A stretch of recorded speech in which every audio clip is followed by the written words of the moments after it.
Bienvenue dans ce nouvel épisode de Bip Bip. Je suis Alexandre Popiolek, doctorant en psychologie sociale sur le sujet de l'impact de la relation de confiance dans la santé et fondateur d'Empathia, mon entreprise de recherche, conseil et formation. Dans ce podcast, j'explique comment je réalise et finance ma thèse, construis mon activité et avance sur mon développement personnel. Pour en savoir plus, je vous laisse écouter les épisodes 0 des précédentes saisons et nous allons maintenant pouvoir commencer.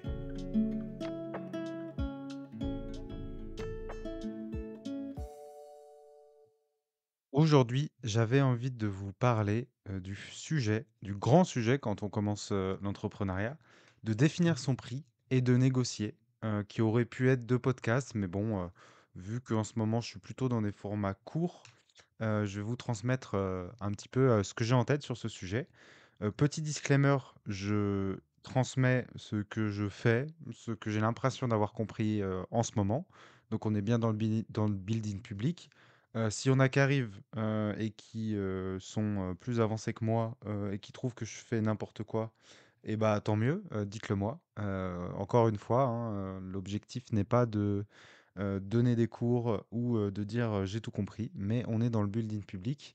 Donc, c'est plutôt faire un état des lieux de comment je me positionne, comment je réfléchis actuellement et puis quel est mon parcours. Parce que même si c'est peut-être pas les bonnes réponses ou l'état final de ma manière de faire, et bah, j'ai quand même évolué sur ma manière de définir mon prix, de négocier et voilà, je suis passé par cette étape, donc ça peut être quelque chose de d'intéressant à vous transmettre. En tout cas, peut-être pour ceux qui sont vraiment éloignés de l'entrepreneuriat, remettre un petit peu toutes les logiques et toutes les questions, en fait, qu'on se pose quand on définit son prix et un petit peu, bon, c'est peut-être aussi une manière de me justifier, parce que des fois je dis des prix, à la journée et que quand quelqu'un n'est pas dans le milieu, il dit: «Mais, c'est énorme, tu dois te faire énormément d'argent».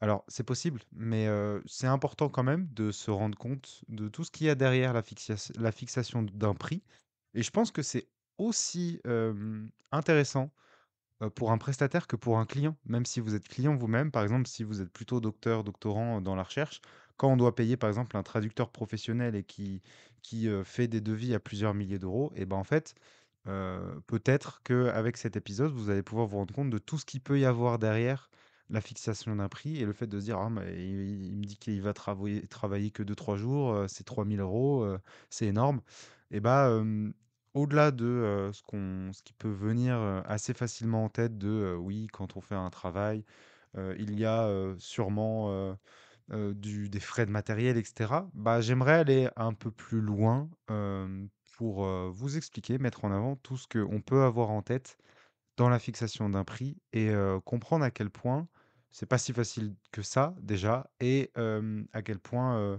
on peut vite être amené à, se donner un prix qui a l'air, exorbitant aux yeux de personnes extérieures, mais qui s'assume pleinement et qui, est, totalement explicable. Donc le but, c'est de vous pour ceux qui sont intéressés un jour par l'entrepreneuriat, de vous partager mes réflexions, pour ceux qui sont dedans, ça se trouve, mes réflexions vous apporteront quelque chose, mais je pense que c'est des étapes par lesquelles tout le monde passe, hein. Savoir, définir son prix, donc voilà, vous piocherez s'il y a des choses, qui vous parlent et puis, pour, peut-être le public un peu plus doctorant, et bah, il y a aussi, se rendre compte un petit peu de tout ce qu'il y a, derrière ce monde. Donc voilà, je vais vous partager tout simplement, ce qui s'est passé pour moi ces derniers mois, sur ce sujet. Voilà pour l'introduction. Bon, j'ai l'impression que ça commence comme, un épisode un peu plus long que d'habitude. On verra, je ne me prends plus la tête sur la taille de l'épisode dans tous les cas. Donc, par rapport au prix, déjà la première chose que j'ai faite, c'est aller voir, ailleurs, ce qui se faisait. Donc, potentiellement ChatGPT, potentiellement Google, mais surtout d'autant plus, aller voir des collègues, des personnes. Donc vous l'avez vu, de toute façon, c'est des idées que je transmets depuis longtemps. Le réseau, l'impact du réseau, l'importance du réseau et donc, bah, le réseau, ça permet aussi de commencer à pouvoir être proche de certaines personnes et se dire: «Eh, juste par hasard, toi tu prends combien la journée?» C'est pas quelque chose qui se dit beaucoup parce que voilà, c'est un secret, j'allais dire de polichinelle, mais non, c'est un secret véritable parce on fait attention, voilà, on essaye de pas forcément dire les prix. Moi, je vais vous donner une fourchette, je vais pas dire les prix parce qu'évidemment, Dire un prix, ce serait le fixer pour de potentielles personnes qui m'écoutent, alors que vous le verrez, c'est pas de l'arnaque, mais c'est de la négociation et en fait, chaque prix en fait, un prix se dit par fourchette et je m'en rends compte parce que déjà, si je prends tous mes contrats, j'ai déjà travaillé pour rien, pour zéro et bah, je vais vous donner la fourchette maintenant du coup. Hem, Globalement, j'ai travaillé de zéro à, quasiment 1 500 € par jour. Sauf que ce prix ne veut rien dire parce que qu'est-ce que ça veut dire 1 500 € par jour? C'était une formation, où, le, ce qui revenait dans ma poche par un certain calcul, une certaine répartition, c'est contractuel donc je vais pas beaucoup plus loin. Ça revenait à peu près à 1 400 €, mais pour les jours de formation. Qui m'a payé pour, démarcher? Donc là, je viens un peu sur les questions. Qui m'a payé pour démarcher, pour, préparer les diapos, pour le stress, avant-après, pour, les appels, et l'organisation avant-après? Donc c'est pour ça qu'en fait un prix, on a toujours l'impression d'être face à un requin, «Non, je transmets pas mes prix». Mais en fait, c'est même pas ne pas vouloir transmettre ses prix, c'est qu'en fait, je comprends de plus en plus que c'est quasiment un client à un prix, avec un ordre d'idée, avec le fait de se dire, «Je n'irai pas en dessous de ça» et justement, je suis en train de m'améliorer aussi sur ça, de se dire: «Mais oui, mais le prix du jour J», par exemple pour la formation, ça a rien à voir avec, le prix de total d'énergie, de temps que, la mission va me mettre. Par exemple, un prix qui est totalement démesuré, que je choisis pas, démesuré négativement, c'est le prix des vacations où on va être payé, ce qui peut vous paraître, énorme, mais je crois que c'est autour d'une cinquantaine d'euros par heure de TD, si je fais des vacations, à la fac. Bon, il y a certains TD où, le professeur, associé nous, transmet son diapo et bah, on juste enfin son diapo ou son cours et on dispense le cours. Donc il y a pas énormément de préparation, même si allez, quand on connaît pas, il faut quand même, ach 1 ou 2 heures pour lire, pour préparer. Donc ça, ces 2 heures ne sont pas payées, hem, mais ça va. Globalement, c'est le genre de choses qui pourraient, rentrer, dans les frais. En revanche, quand, on doit, concevoir un cours à la fac et bah, ça se trouve, on va passer 3 jours, complets à préparer un diapo, le relire, demander l'avis de personne et cetera et ces 3 jours, c'est dans le vent. Donc moi, d'un point de vue doctorant entrepreneur et bah, je me dis, j'ai 3 jours, qui ne sont pas payés, pour, ensuite pouvoir dispenser des cours, avec, seulement ces cours-là qui seront, payés. Et en fait, très vite, quand on réfléchit à allier, par exemple, des cours à la fac et des formations et ben, on voit à quel point le temps part vite. Donc premier argument, enfin déjà première idée, c'est qu'il y a pas de prix vraiment. Il y a une fourchette de prix. Il y a un indice. Moi, globalement, quand je vous ai dit de 0 à 1 500, ça, c'est la fourchette large. Maintenant, je vais quand même essayer de vous donner des infos et pas juste de faire, celui qui évite la question. 0, c'est, des choses où je pensais pouvoir, d'abord travailler gratuitement, puis travailler de manière payante ou des choses où objectivement on s'est dit: «Bon, bah, là, la première phase, c'est gratuite, et si ça se passe bien, c'est payant» et j'ai bien accepté de le faire et j'accepterai, de le faire, vraiment dire dans un podcast que je suis prêt à travailler gratuitement, c'est vraiment pas la bonne idée. Mais en fait, ça fait partie déjà, ça faisait partie de la stratégie de départ. Quand on n'a pas de clients, bah, peut-être que pour, commencer, à avoir des références et cetera, on peut être prêt à faire quelque chose.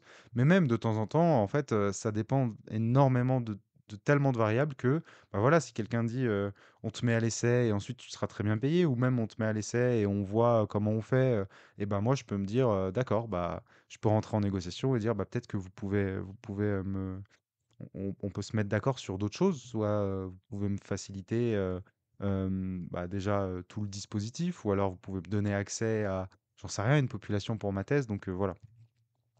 Bon ça c'est, ça fera plutôt partie de l'axe négociation. Je vais essayer d'être un peu organisé dans ce podcast. Donc, bah, la première idée, même si j'ai commencé à dire quelques arguments ou sujets qui vont derrière, le prix. Je vais d'abord commencer par, enfin reprendre le sujet sur, le prix que je propose. Moi, j'ai jamais évoqué, un prix en dessous de 600 € par jour, me semble-t-il. Oui. Et je n'ai jamais, évoqué un prix au-dessus de 1 500 € par jour. Donc jusqu'ici, je me place entre ces deux choses, ces 2 caps-là. Et en fait, je me place selon énormément, de variables. La première variable, c'est déjà depuis combien de temps je fais ça?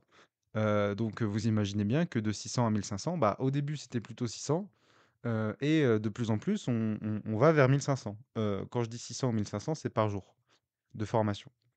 Hem, Pourquoi ce sont mes prix? Parce que déjà, quand on va voir ce qui se fait, et bah, on tourne à peu près autour de ça. Ensuite, bah, il faut se comparer au prix, mais se comparer au prix de personnes qui sont réellement équivalentes à ce qu'on fait. C'est-à-dire que quand on voit des consultants, et qui, disent, «Je prends 600, je prends 800», mais en fait, qui sont ces consultants? Et il faut savoir être honnête avec soi-même, même dans le positif, de dire: «Bah, je suis doctorant». Parfois, si c'est ma spécialité, je peux dire que c'est ma spécialité, donc je peux, par exemple, former ou faire une prestation sur quelque chose pour lequel je suis unique. Et en fait, définir un prix, c'est définir son utilité, dans un milieu, et l'utilité n'est pas forcément liée aux études. En revanche, moi, étant donné que je fais des études qui me permettent d'être super, précis sur certains sujets, dont par exemple la confiance, je pourrais me permettre de me mettre en avant comme un, bon, je me vois pas encore comme un expert de la confiance, mais plutôt comme, un semi-expert, mais quelqu'un qui s'y connaît précisément dans ce domaine. Donc si on a besoin de quelqu'un sur la confiance, je sais qu'il y a peu de monde, et le fait que ce soit rare, et bah, ça se monétise. Hem, Ensuite, il y a aussi, de 600 à 1 600 à 1 500. Il y a les conditions, bah, déjà, il y a la nature, de la prestation qui joue. Est-ce que c'est en présentiel? Est-ce que c'est en distanciel? Est-ce que c'est quelque chose, moi, qui me met à l'aise ou pas à l'aise? Parce que je monétise mon stress maintenant, dans le sens où je sais que même s'il y a, je vais réellement travailler qu'un jour, beh, si je me dis que oui, je vais travailler qu'un seul jour, en revanche, ça va me stresser pendant une semaine, et bah, pour moi, ça se monétise parce que quand on s'imagine comment je fais pour, travailler au max, ou même, vivre ma vie à côté, hein, au max, et bah, si une mission me prend la tête et me stresse, je trouve que ça coûte plus cher. Donc ça dépend, de mon expertise, ça dépend de mon envie, de faire la mission, ça dépend du stress, ça dépend du client, de ce qu'il a déjà payé, ou de ce qu'il paye en général. Heu, donc ça, c'est juste sur, déjà, dire le prix d'annonce. Puis ça dépend aussi beaucoup de ce que vous avez déjà eu. Moi, quand j'ai commencé, je regarde, je vois que 600, c'est pas déconnant. On m'a déjà proposé, des, 350 € pour une journée de formation, avec déplacement. Je sais que ça peut paraître beaucoup, hein, 350 € par jour, je sais que ça paraît énorme. Mais là, je vous explique d'abord, en fait, je suis en train de faire 3 parties, je me rends compte. Donc là, je vous explique d'abord, quels sont les prix, et comment, en quoi ils sont variables.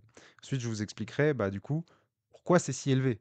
En tout cas, pour quelqu'un qui connaît pas, pourquoi, 350 € par jour? Oui, évidemment, si on fait fois 30, on se dit que le mois est énorme, mais je vais vous expliquer en quoi, c'est pas tant le cas.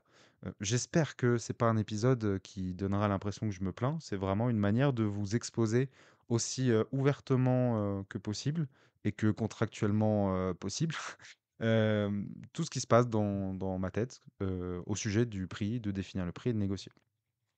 Donc, par rapport aux autres, arguments qui font que le prix est variable, il y a aussi, la facilité de travailler avec, le client, parce qu'en fait, des fois, il y a des coûts qui sont, hem, pas pensés, et en fait, on se dit: «Bah, imaginons, je sais que le client met du temps à me payer».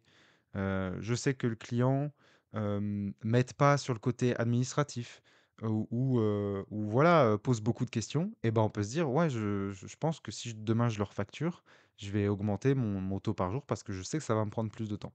Donc voilà pourquoi un prix par jour, je trouve pas que ce soit, adéquate, en tout cas pour ma manière de faire, parce que, bah, je fais beaucoup de, finalement, je fais beaucoup de choses différentes, qui, demandent, parfois du déplacement, parfois pas de déplacement, parfois beaucoup d'administratif, pas beaucoup, et donc on s'en sort comme ça.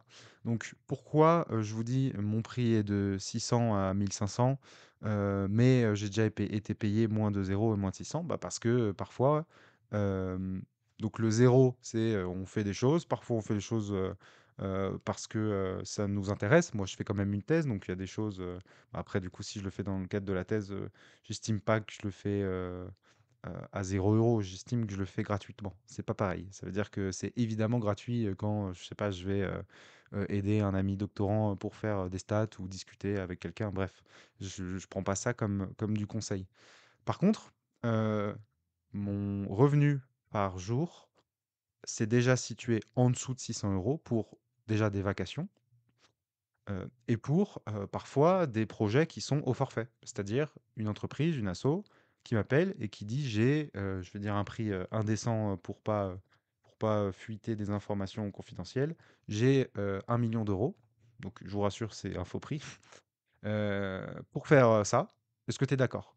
Et donc là, je fais mes calculs et de temps en temps, bah, en fait, quand on a un forfait énorme, quand quelqu'un nous demande, nous donne 1 000 000 €, mais que revenu, si on remet au jour et bah, on n'est pas dans notre seuil et bah, il y a quand même un effet de la somme, totale qui joue. C'est-à-dire que entre une personne qui me dit: «Viens faire une formation, pour, 1 000 €», ou et donc qui me prend un jour pour 1 000 €, ou une personne qui me dit: «Viens faire 20 jours de formation pour 10 000 €», et bah, ça divise mon prix par jour par 2.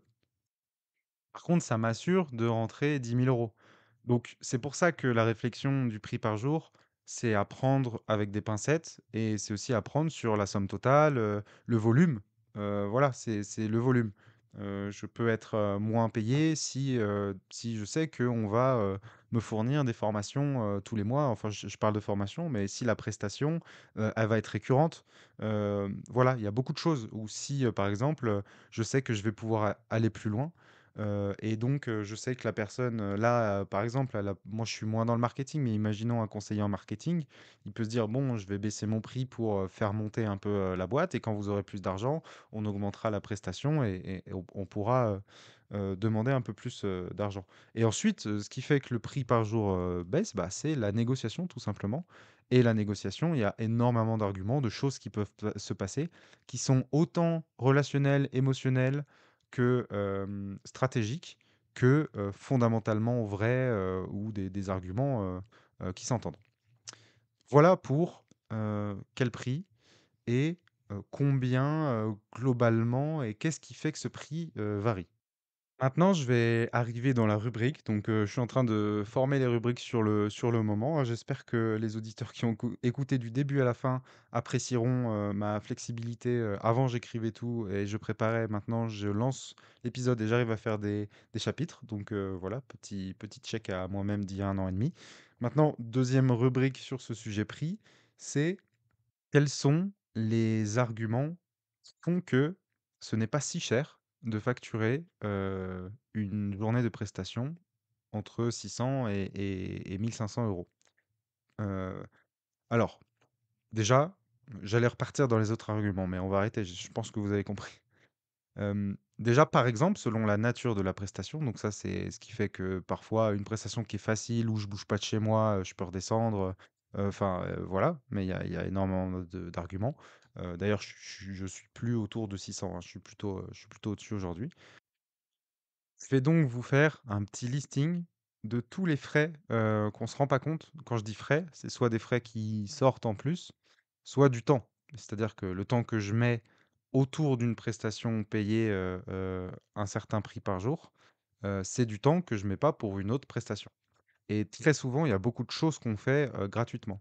Donc pour une journée de formation, par exemple, il y a, le temps de préparation des diapos. Donc si je suis organisé, plus j'avance, plus je connais, mes formations et moins j'ai besoin de préparation. Par contre, si je veux être un bon formateur, ce que j'essaye d'être, et bah, on va relire, on va, remettre à jour, on va adapter, à la personne, aux personnes, et on va, parfois modifier. Parfois, on va se dire: «Ah, ça devait être en 2 jours, je vais le faire en un jour», et cetera, et cetera. Ensuite, au-delà de la préparation du diapo, il y a, le stress que ça peut produire. Moi, ça commence à être quelque chose que je peux mettre en compte parce que je me dis: «Bah, si la veille», ça dépend, il y a des formations qui me stressent moins. Mais imaginons, je vous ai déjà transmis que j'étais allé en Martinique.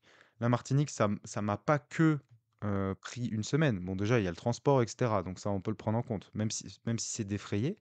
Défrayé, c'est par exemple, je prends ma voiture, heu, ça m'a coûté tant d'essence, on me rembourse l'essence, mais on me rembourse pas le temps que ça m'a mis, pour me déplacer. Hem Et ce temps-là aurait pu être utilisé pour d'autres prestations. Donc, il y a la préparation, il y a le déplacement, il y a le stress. Donc quand je suis allé en Martinique, par exemple, ça m'a stressé pendant une semaine avant. Donc on pourrait se dire, que j'ai perdu, un peu de pourcentage de productivité ces semaines d'avant et que donc, ça peut coûter plus cher d'aller loin, au-delà du défraiement et de la perte de temps du transport parce que c'est quelque chose qui stresse et qui me fait perdre de la productivité ou me fait perdre de l'énergie mentale. Pour ceux qui me découvrent avec cet épisode, peut-être que vous allez être choqués. Je vous conseille d'aller voir l'épisode 0 de la saison 4 pour comprendre à quel point, gérer mon stress et voir le monétiser, donc sans le dire au client évidemment, mais moi, me placer selon mon stress, c'est important pour moi et ça fait partie, de mon développement personnel et non pas d'une petite, crise, d'ego, «Vous me prenez de l'énergie mentale, vous allez payer». C'est quelque chose qui fait partie de ma nouvelle stratégie de gestion du stress, de me dire que, bah, c'est potentiellement monnayable. Donc, quand on fait une journée de formation, il y a la préparation, il y a potentiellement le stress. Il y a la communication avec, toutes les personnes. Donc moi, si je travaille avec un organisme de formation, il y a les allers-retours avec cet organisme. Si, cet organisme est associé, bah, dans mon cas, à un hôpital ou je ne sais quoi, et bah, il y a la communication avec ces personnes-là, où je vais avoir des appels.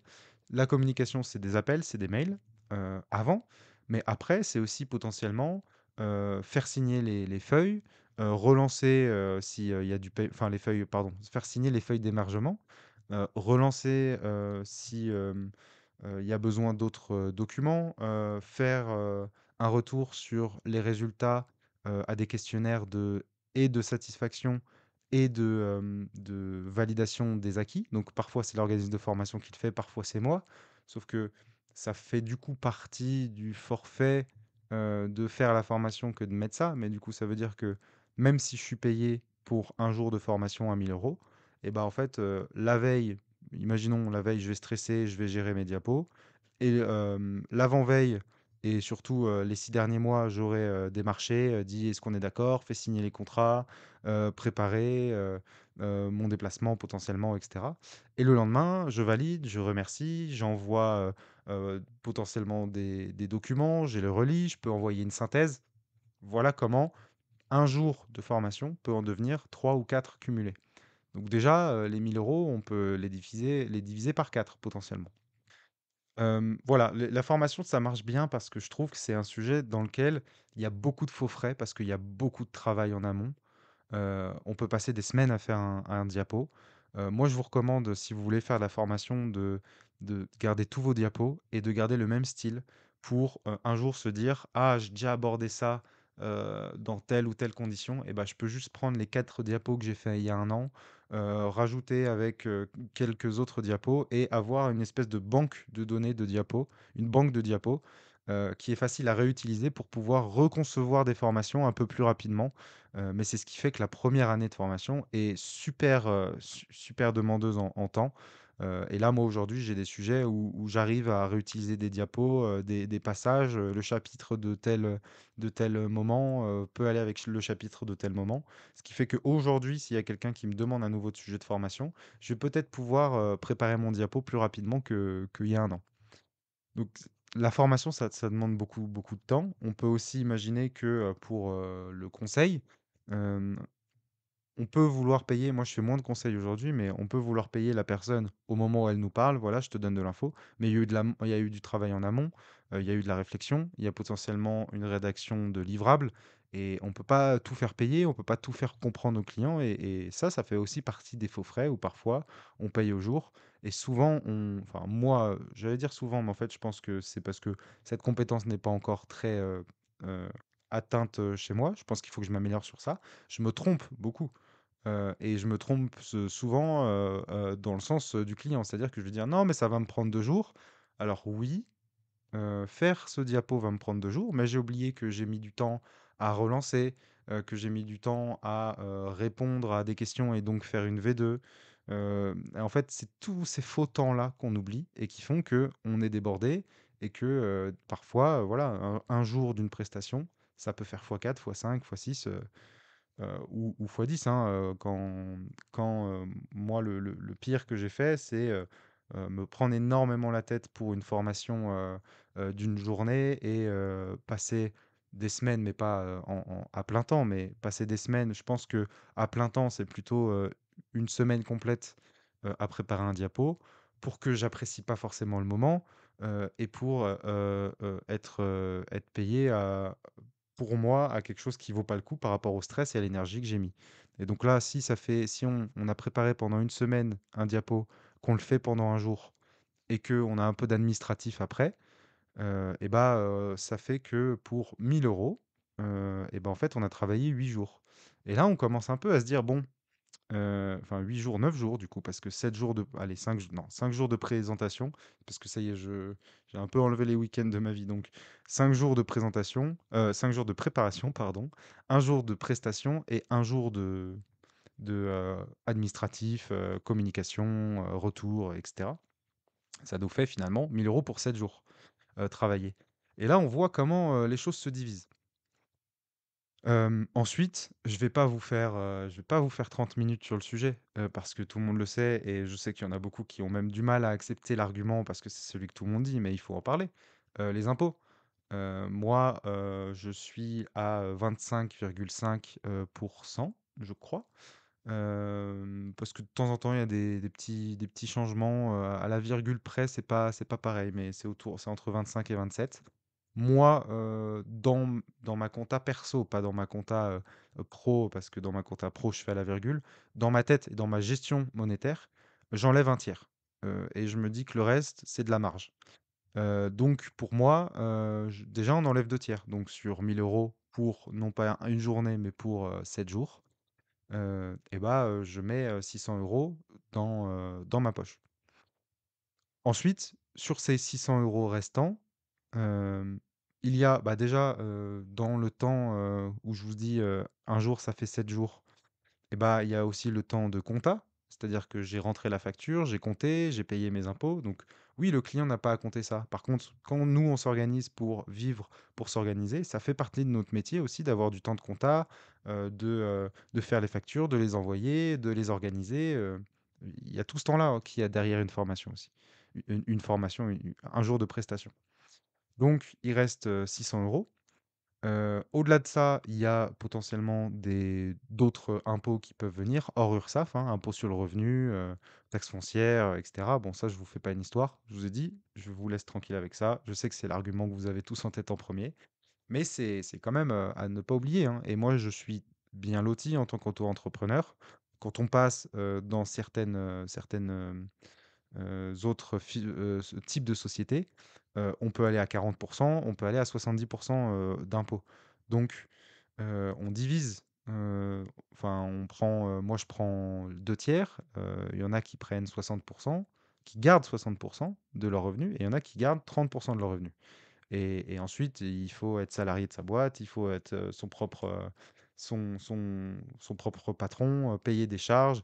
Voilà, je vous fais pas un dessin, surtout que je connais moins, les étapes d'après. Moi, je connais un peu plus, l'étape dans laquelle je sais, c'est-à-dire, entrepreneur individuel, auto-entrepreneur.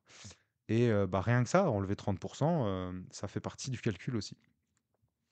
Ensuite sur, potentiellement ces 600 € qui me restent, donc 600, allez 666 quand même, 660. Hem et bah, je vais, avoir des frais courants, donc je le sais et là, je vais être honnête avec vous, ils sont pas énormes, mais et j'ai de la chance, mais moi, j'ai des frais bureautiques, j'ai ChatGPT Pro, j'ai une IA pour les retranscriptions en version pro, j'ai Canva Pro, j'ai, ce qui me permet de poster le podcast et ça doit me faire, quelque chose comme, entre 100 à peu près 100 € par mois. 100 et 150 € par mois que j'estime comme de l'investissement du frais de fonctionnement bureautique. Ensuite, il y a des choses qui, oui, je pense qu'en frais bureautiques, je suis entre 100 et 150 € par mois parce qu'ensuite, voilà, il y a la suite, Word, Excel et cetera que j'achète une fois par an, donc rapporté au mois, ça fait quelques dizaines d'euros par mois aussi. Mais voilà, il y a une centaine, 150 € de frais, bureautiques par mois à ajouter et puis je fais des tests aussi. Des fois, je prends un mois d'un logiciel de montage, j'essaye des logiciels pour, passer, d'un audio à de la vidéo, des IA qui font passer mes vidéos YouTube, en format short. J'essaye des choses que j'estime comme étant des investissements. Donc ça, c'est des investissements. Donc il y a les frais bureautiques, il y a les petits investissements bureautiques, les tests et il y a aussi, des frais qui commencent à être, réels maintenant. C'est que je commence à me faire, accompagner et donc il y a aussi, des choses qui sortent et donc si on veut grandir et s'améliorer et bah, il y a aussi des frais d'investissement, des frais de formation potentiellement. Alors je vois l'heure passer et je vais, attiser votre, curiosité et votre attente. Je vais diviser cet épisode en 2 épisodes. Et donc je rapporte, la dernière partie, que j'ai définie, c'est-à-dire la partie négociation, à l'épisode de la semaine suivante où, qui va peut-être être court, voilà. Bon, si j'avais plus prévu, peut-être que j'aurais mieux organisé mes idées. Mais voilà, je trouve que là, je vous ai assez, dit de choses sur, comment je fixe mon prix, qu'est-ce qui fait qu'il est variable et qu'est-ce qui fait que c'est pas autant que ça. Et ensuite, je vais vous expliquer comment, je négocie.